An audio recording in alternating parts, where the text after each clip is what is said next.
Okay, I think it is official. We are live, ladies and gentlemen, back here on the back here on the Sports Corner. It is none other than Coy with your favorite co-host, former University of Nebraska offensive lineman, Big Dog, Todd Peterson. How's it going, Todd? Man, I can't complain for a Thursday, Corey. Can't complain at all. I couldn't agree anymore. When things Good. change up on you, like at my job today, you think you're gonna be off at 2, 3 o'clock, sweet day, and then they jerk that good old rug right up from underneath you, man, and then you're Yeah. getting home at 7:38. So it's the way the ball falls sometimes. You gotta As stretch out long as them you're getting legs, paid man. for it, though. As long as you're getting paid for it, ain't nothing wrong with it. Of course, I don't work for free now.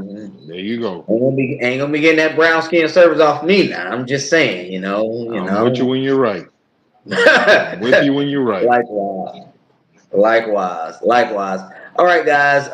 Let's go ahead and jump right into it. There is a football game going on tonight in the NFL. It is the Tampa Bay Buccaneers at the Atlanta Falcons. I believe the score is 7-7. Todd, is that still the score in the game? No, no, man. It's actually 17-14 Tampa Bay. Oh wow. Okay, so Tampa Bay's leading in the game. Okay. Yeah, Tampa Bay scored on every drive, and the Falcons have made it to the red zone on every drive, but they missed a field goal. Oh, okay. So it seems like they're about even neck and neck, huh? Right now. Yeah, Nobody's playing defense in the back end. That's what it seems like.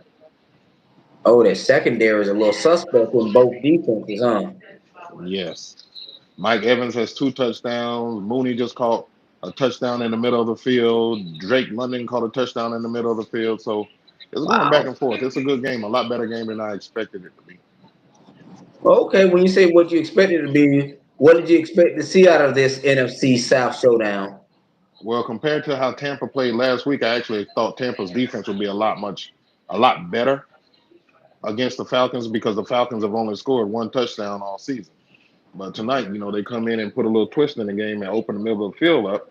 And in the middle of the field, they got those receivers that are actually doing what they're supposed to do, catching the ball in possession and making their way into the end zone. Oh man, this So sounds that's what's good, going on. man. Yeah, Hey, it's actually a sounds good good. game. I think that this game is going to have implications later down the line. But I Hmm. think when it's all said and done, I think one of these two teams is going to be out of the playoffs at the end of the season, and I don't think it's going to be the Buccaneers. I'm just saying. I Um, think one of these two teams will be out. well, it looks like the Falcons are righting their wrongs from the beginning of the season. Like I said, they had only scored one touchdown on offense up until tonight. Now they've scored on back-to-back drive. Well, not back-to-back drives, but they made it into the red zone. All three drives that they've had, they're moving the ball up and down the field. They're finally getting Pitts involved.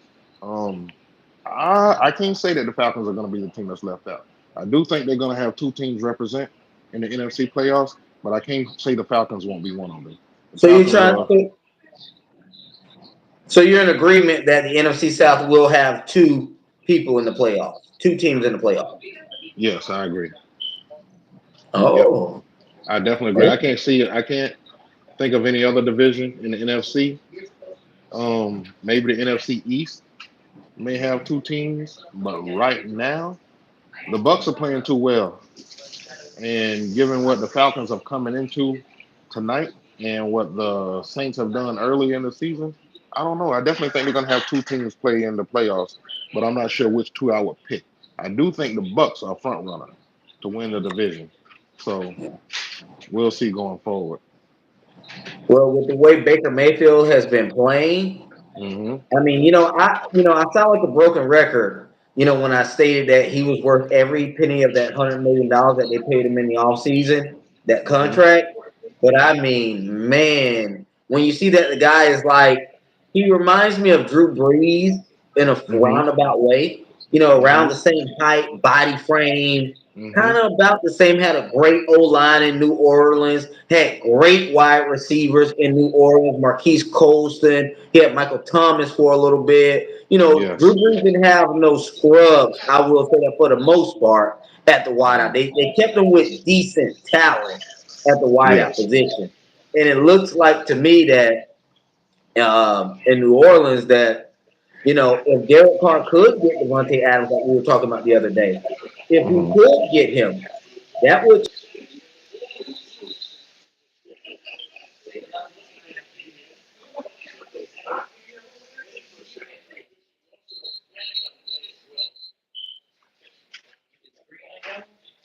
All right, guys, we had went out for a moment there.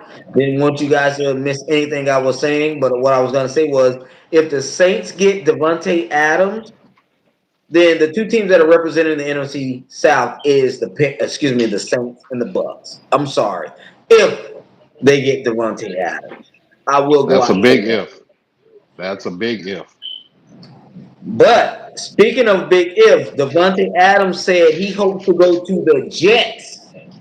That's what he said out of his own chicken lips. He said he would rather go to the Jets, but he is open to other destinations. Mm-hmm. So there is still a chance that New Orleans could get him. Yeah, I think he wants to go to the Jets because of the familiarity there. I mean, he's familiar with the offensive coordinator. Of course, he's familiar with Aaron Rodgers. So that'll be like a reuniting of the offense when they were dominating in Green Bay. I don't think he'll go to the Jets though, but time will tell. Mhm. Hey, is somebody wiping off a table or something over there? Or I hear a lot of like somebody's cleaning up something and picking up something or something. I don't know if the live feed hears it, but I hear it very, very clear. So I'm just trying to figure out, is everything? I'm sorry. I hear it so No. clear though, so I'm just making sure that trying to see if anybody else hears it. You know what I mean? Oh, That's all. no. But anyway, that's beside the point. We did not get a chance to talk about Jared Goff and Jared Goff's perfect game on Monday Night Football. He went 18 of 18 for 292 yards, nearly 300 yards, two touchdowns passing, one touchdown receiving, Mm-hmm. which is pretty cool. Yeah. Um, what he said? What do you have to say about Jared Goff and his performance, man? We got to give him his Um. flowers, right? First and foremost, that's the first receiving touchdown he's had in his life.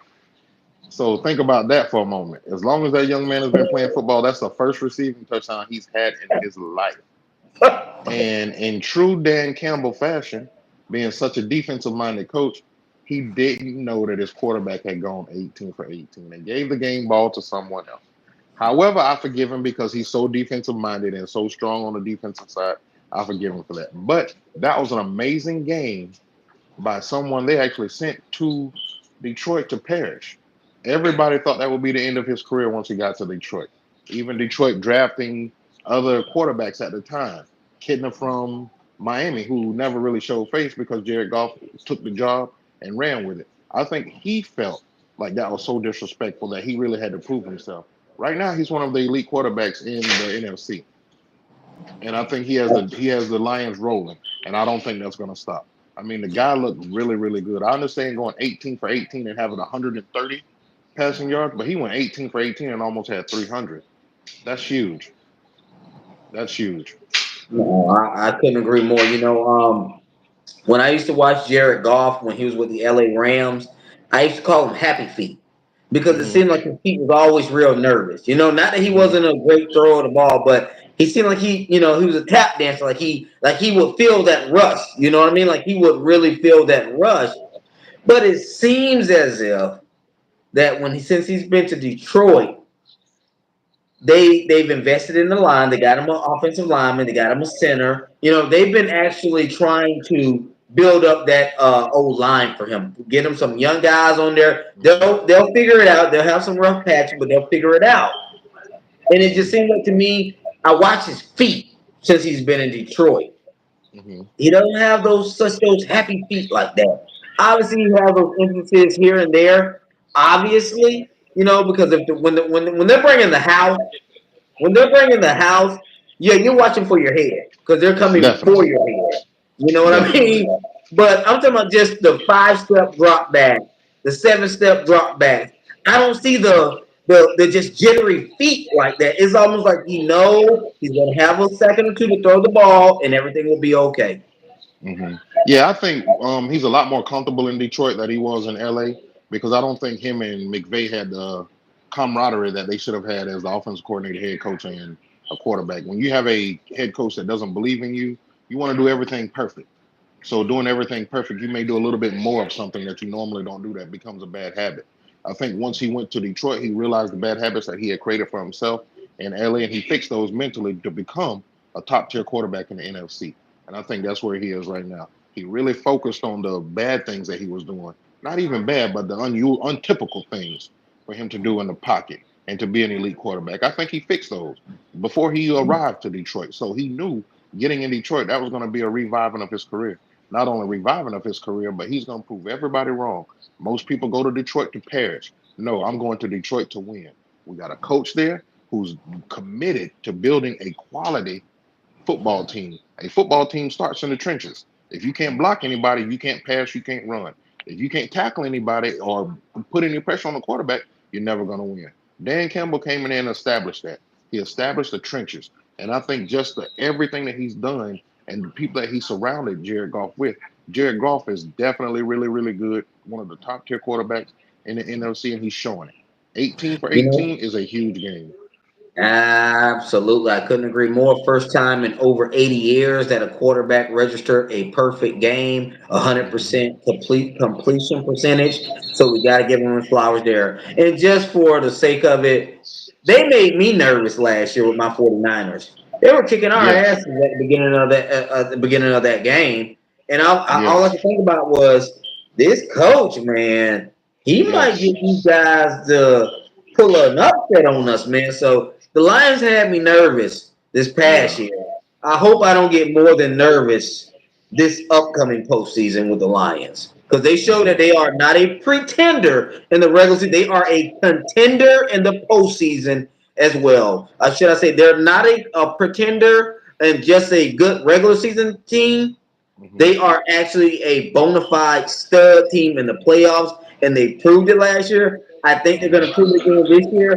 Hopefully, not at our expense, the 49ers' expense, Hmm. but I think that they're going to do some in the playoffs this year. So we're going to watch out for those Detroit Lions.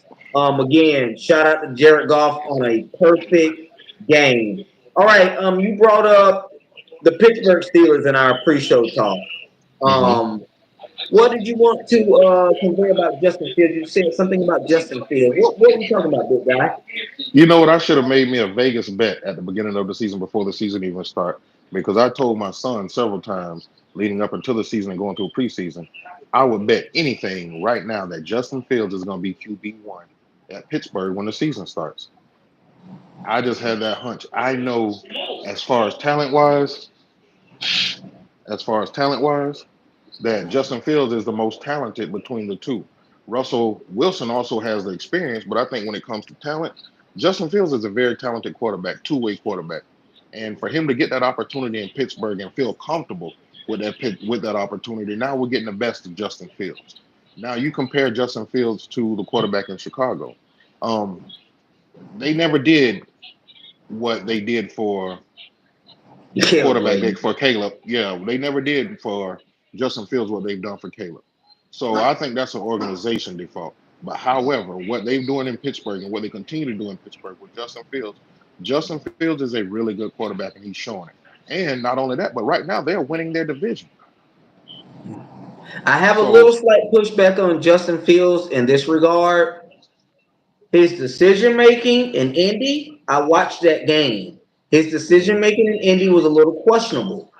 It mhm, was during the end of the stretch of that game, not in the beginning of it. They were mhm, having a tough time to move the ball, but I'm talking about just that decision making at the end is what made me think this is might be not saying they're justified, but this might be a reason why Chicago said, let's get another quarterback in here and let's put the pieces around him because we don't. I don't think that they believed in Justin Fields' psyche. I don't think they believed in his acumen as a quarterback, not as an athlete playing quarterback. but as an actual quarterback, being an athlete. You know what I Hmm. mean? Like, I Definitely. just don't think. And when I seen that decision making, I just said, Justin, Hmm. man, you gotta win. You gotta know when to get rid of the ball at all times. I know it's hard to say that. I know it's easy for me to say Hmm. that from afar, but you Hmm. have got to know when to throw that ball away. You got to Yeah. know that, But I and think I that's think gonna that's come what with. he's still learning. I think that's gonna come with time. Like you say, he's still learning. Justin Fields is still hasn't been in the league for 5 years yet. I think he may be on his fourth year right now. Going next year, be going into his fifth year. So I think that all comes with time. Your timing comes with time. You feeling the pressure comes with time. The game is still really fast for him compared to college because he's never had the opportunity that he has right now.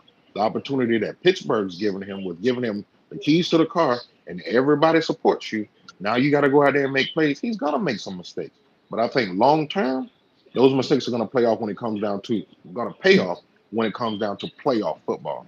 Now I got to push back a little bit more.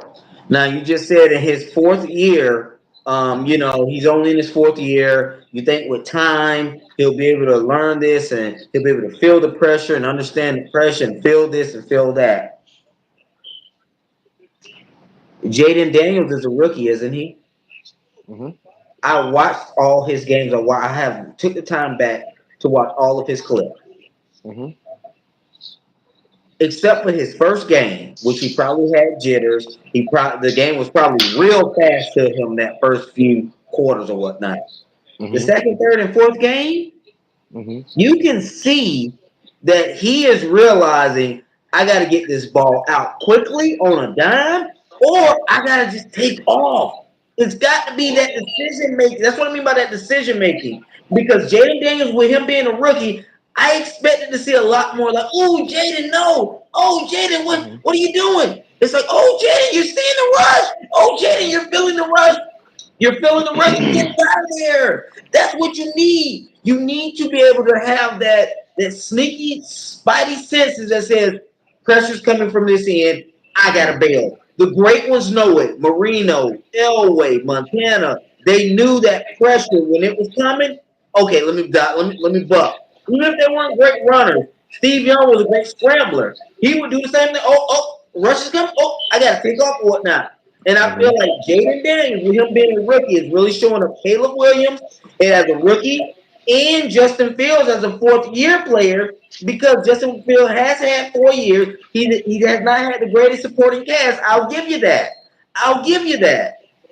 Jaden Daniels is still coming into a brand new situation. He has a Hmm. decent wide receiver in McLaurin. I wouldn't put McLaurin as a top 10 wide receiver. I'm sorry. I'm not putting McLaurin as a top 10. Not top 10. He's a decent one, but not top 10.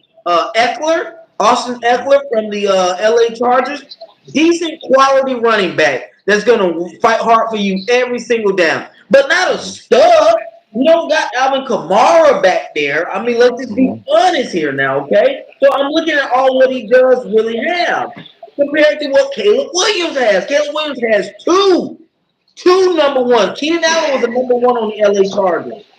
DJ Moore was a number one on the Carolina Panthers. So he actually has two number one receivers. They gave him a decent running back. So it's not like you know what I mean? Justin Hmm. Fields has Najee Harris. He got George Pickens out on the thing. George Pickens is a number one. I will take George Pickens as a number one. I'm sorry. The way he goes out for that ball, I'll take George Pickens any day of the week on my team. Okay? Definitely. But but that goes back to my point. Jaden Daniels, decent running back, decent wide receiver, but a hell of an offensive coordinator that's letting him play in his playground out there in that field. And I think that might be the difference. Arthur Smith is an OC in Pittsburgh. He was the head coach of the Atlanta Falcons. I don't know if he's letting Justin Fields have as much freedom as they're letting Jaden Daniels have as a Hmm. rookie like that. But it looks Hmm. like they're letting Jaden Daniels have a whole lot of freedom. Or is it just me? But look at the comparison you're making. You're talking about Jaden Daniels, and then you're comparing him to Justin Fields. Jaden Daniels is something great that we've seen only previously with CJ Stroud. We're not used to rookies coming into the league making stamps like this on the league. This has happened 2 years in a row, so you can't compare him to greatness. We've never seen this before that we've seen out of these two kids back to back seasons. Not only are they coming in making a name for themselves, but they're doing a good job at it. They have a great supporting cast and they're utilizing that supporting cast. So you can't compare him to greatness yet. I mean, even the names that you listed, Marino, Steve Young, those guys are great. Those guys are great. But let's go to a Phillip Rivers. Let's go to a hmm, Kyler Murray. Let's go to just somebody that we think is average. Kyler Murray, um, Lamar Jackson. There's a lot of quarterbacks that still take sacks because their timing is off. Not only their timing, but they don't feel pressure at times. That's all in playing the quarterback position. But when you're a quarterback and you believe that you can make a play no matter what, sometimes you're gonna hold that ball too long. I don't expect for him to make these same mistakes that he's making right now in the second half of the season. He's gonna have it figured out by the end. But how many quarterbacks did Pittsburgh go through last season? And how many of them did as good as Justin Fields doing right now? Exactly. So let's compare him to all of them. And then you still gonna tell me you don't buy it? Well, no, no, no, no, no, no. I'm not saying I don't necessarily buy it. I do have to look. I do have to look at the current rookie right now in Jaden Mm-hmm. Daniels. I got to look at the former number one overall pick. I mean, I got to look at the number one overall pick as well in this year's Mm-hmm. draft, Caleb Williams. And Mm-hmm. then I got to look at a quarterback that has been in the league, that is athletic like both of them, that does have a acumen to be able to get the ball downfield somewhat. So Mm-hmm. I have to look at it from that standpoint of athlete, athlete, quarterback. They're like a Mm-hmm. dual thing. All three of those guys feel like they can get away, they can elude a rush, they can get away and spin out and scramble for a little bit. All three of those Mm-hmm. guys can. All three of those guys got decent wide receivers at the wideout positions. All three of those guys have decent running backs at the running back positions. All three of those guys actually have decent offensive lines. All Mm-hmm. three of them. So Mm-hmm. for me, I feel like it's a somewhat of a fair comparison to say, hey, well, I don't know if Justin Fields is going to be in the upper echelon of the quarterback. I feel like Jaden Daniels, in my opinion, for his era, for his generation, I feel like he is something special. I feel like him and CJ Stroud, they Mm-hmm. might be the future in the next 10 years. To where they're the vets, they're the wily vets, they're the ones that are going to Super Bowls, going to playoffs or whatnot. I truly feel that with them too. Caleb Williams and Justin Fields, Mm-hmm. eh, Okay. Justin Fields, I don't know. I'll just say I hope, but I don't Mm-hmm. know. Go ahead. Let's go back to the beginning of the segment. Who was the quarterback that we were talking about at the beginning of the segment? Justin Fields. No, Jared Goff. Oh, at the How long last was segment. Oh, that was the yes? last. That was the last topic. But Okay? I get what you're saying. I get what you're saying. Go ahead. How long was Jared Goff in Los Angeles?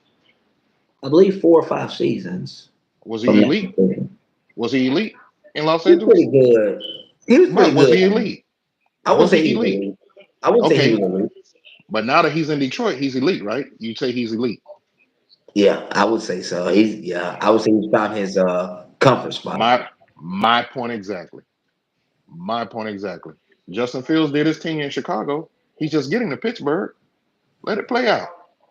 I'm not saying that Justin Fields is going to go down as one of the greats, but Justin Fields is going to go down as a really good quarterback for the Pittsburgh Steelers. I think the situation that he's in right now is just like the Jared Goff situation. Hmm.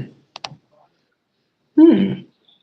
Oh. TWT, as brother Titus King used to always say in church. TWT, time will tell.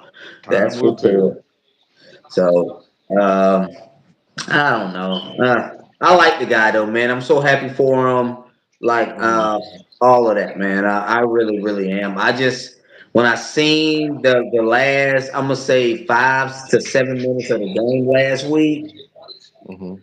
I was like, man, Justin, boy, man, you guys could have easily, like, actually could have won that on the road with Mhm. their starting quarterback knocked out of the game. You know what I Mhm. mean? Like, so I guess I was just bummed because I thought that he was gonna really pull it out, and then people be speaking all this good stuff about him, and maybe Mhm. I was projecting what I wanted for him. Maybe I was Yes. guilty of that. Yes, I Maybe think that is. because I I think you're want, exactly right. I wanted the best for him. I wanted for him to truly be spoken of in a good light in which he deserves to be, since he's been given a decent opportunity to succeed with a decent running back and a decent wide receiver now. Hmm. And I do think So he's going to succeed. I mean, they are 3-1. top the division. They are 3-1, They're and up one of by the a game. toughest. They Yes, are and up one of by the a toughest game. divisions in football. Still, they are 3-1, and he's already Absolutely. had a better showing than any quarterback they put on the field last year. Oh, I, I, I I couldn't agree more. I mean, at the end of the day, it's a crapshoot on who's going to finish atop the AFC North. That's a crapshoot. Yes. You can say what you want. You can say, "Well, the Browns ain't looking that good. The Bengals are 1-3." Listen. Check back Hmm. on week 10, week 11, okay, and see where they at. Hmm.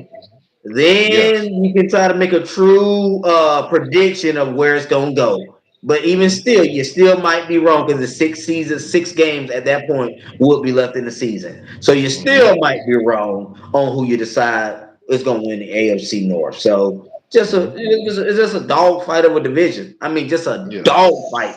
Just no matter what teams are looking like they are clearly ahead. One thing I noticed about the AFC North is like the Ravens have been clearly ahead the last couple of seasons. Seemed like they were, but it just seems like those Browns, Bengals, and Steelers games that the Ravens still were having, even though they were tough.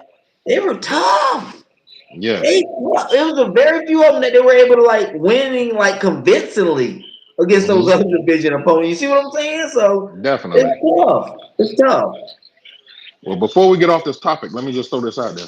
Go ahead. Justin Fields is throwing for 70%. He has almost 1,000 yards passing, 6 touchdowns, and 1 interception. Hasn't been doing Seems anything to lose them the game. That's good. they've That's only lost good. one. They've only lost one.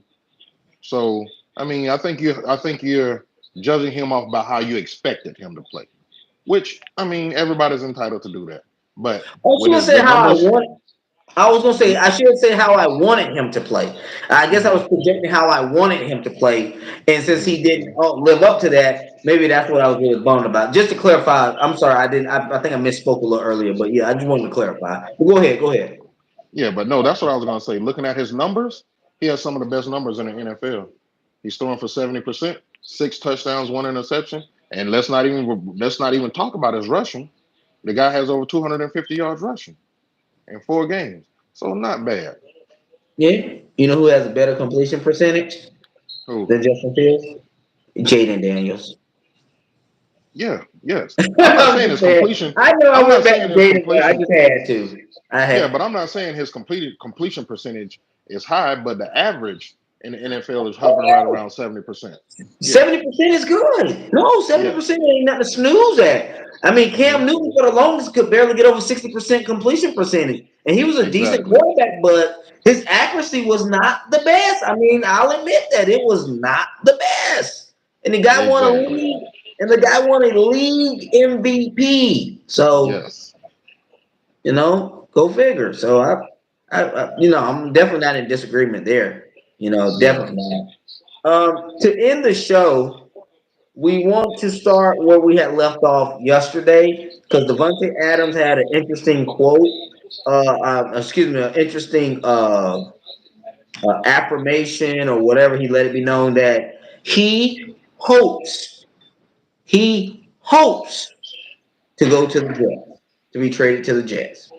That's what he said out of his own mouth, that he hopes to be traded to the Jets. Now, what I'm saying is the Jets are not one player away. I'm sorry, they're not. They're not. They're not one wide receiver away. You got Garrett Wilson. You got Alan Lazard. I mean, you got decent You wide got receivers Mike at wide receiver Williams. position. And, Go and ahead. you got Mike Williams in there too. Yes, I forgot. They are not Wow. one wide receiver away. They're a head coach away. Ooh, wow, really solid. You The got it out Jets, for Salah. What's going the on? Jets, the Jets are one coach away. And it's not just the Jets. There's another team in NFL that I can say is one coach away. That's the Philadelphia Eagles. Sirianni? Sirianni. He's the problem in Philly.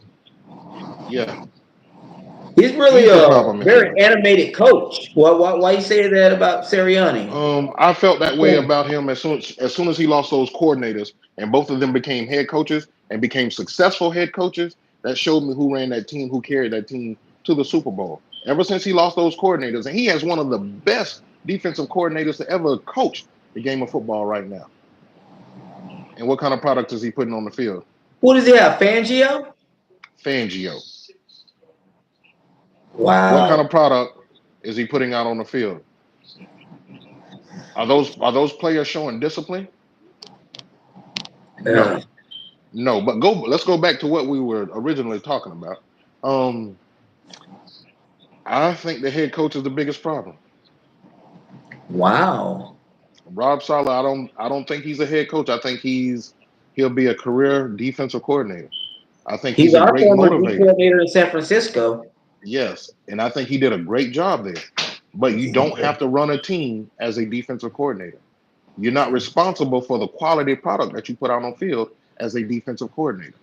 You call defensive plays. You don't have to motivate guys. You call defensive plays. Right now, he doesn't know what he has. He's confused himself. He's not holding Mhm. players accountable. He has offensive linemen that don't know the cadence. That's the head coach overseeing the game. When you're a head coach, you're no longer a position coach. You're a general manager of that team on the field. And that's how you got to see it, and that's how you got to coach. You got to pay attention to every position and coach every position hard whenever you have the opportunity. But I think he is the problem with the Jets. Wow. Wow. Mm. Yes, I don't Well, think they're wide receiver away. That showed on Sunday when they played the Denver Broncos. One oh, wide receiver wouldn't have changed that game. They couldn't block anybody. They were no, they jumping off can't. sides. They had Yeah. 16 penalties. You got false starts on third down. What are we No, doing? no. Yeah, What are we exactly. doing? No, that's not one wide receiver away to me. Now, I think it'll be great for him to go back and pair up with Aaron Rodgers and pair up with the offensive coordinator from Green Bay. But is that going to make them a Super Bowl contender? No, no. I don't even think they're going to win that division.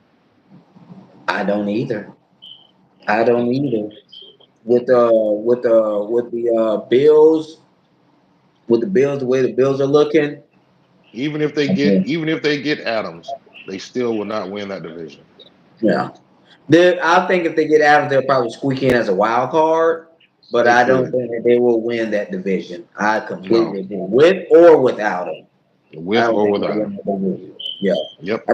I think Josh Allen is in his bag. I mean, I think he ran up on a rough patch, a buzzsaw in the Baltimore Ravens that were 1-2. They were looking desperately to get back to 500 because they knew if they would have went to 1-3, that would have really hurt their chances to win at least the division in the AFC North. Hmm. If you get down 2 games or more in that Yes. division, Yes. you might not win that division. It's a good chance you ain't gonna win that division. I'm just saying it's a You're good right. chance you ain't. You are absolutely right.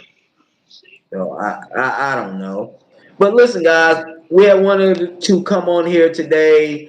We had a few technical difficulties. Obviously, you guys seen it, but we are getting these kinks out. As I said on my live a couple days ago, when I just want to say thank you to you guys that things are changing.